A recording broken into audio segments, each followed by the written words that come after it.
در پایتخت افغانستان شهر کابل، طرفداران حزب قیام ملی بر ضد تشکیل حکومت ائتلافی گردهمایی راه اندازی نمودند. آنها بر این نظرند که چنین حکومت بر ضد منفعت افغانستان است. اعتراض حزب قیام ملی در حال به وقوع می‌پیوندد که دو نامزد کرسی ریاست جمهوری افغانستان موافقت کردند بعد اعلان نتیجه های نهایی انتخابات پرزیدنتی حکومت ائتلافی تشکیل کنند. در پاکستان فراریان از شمال وزیرستان تا شب برای دریافت غذا و کمک‌های فوری نوبت می‌پایند. مرکز نجات شهر بانو روی خط هزارها فراری از شمال وزیرستان را ترتیب داده است.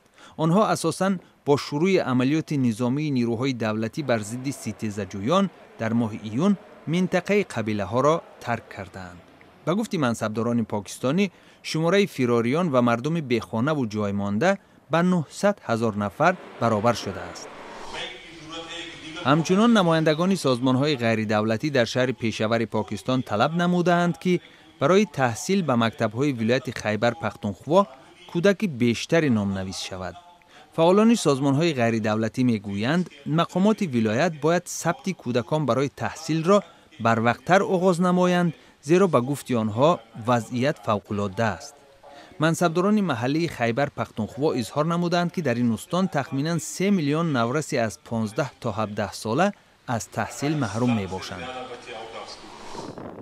در شهر فلوجه عراق در پی حمله هوایی نیروهای حکومتی بالای موقعهای گروه جنگجوی داعش همپیمان سازمان القاعده خانه‌های زیادی به خرابه تبدیل یافتند. اکثر مردم قبل از حمله‌های 12 و 13 ایول خانه‌های خود را ترک کرده بودند. شهر فلوجه ولایت انبار از آغاز سال روان تحت تصرف گروه مخالف حکومت عراق قرار دارد. در نزد اداره سازمان ملل متحد در پایتخت بوسنیا شهر سرایوو گردهمایی اعتراضی با طلب قطع عملیات نظامی اسرائیل در منطقه غزه برپا شد. شرکت کنندگان این جمع آمد تقاضا کردند که بر ضد دولت یهودی تحریم جاری شود تا اسرائیل به قطع حمله های هوایی بالای جنگجویان فلسطینی در غزه وادار گردد.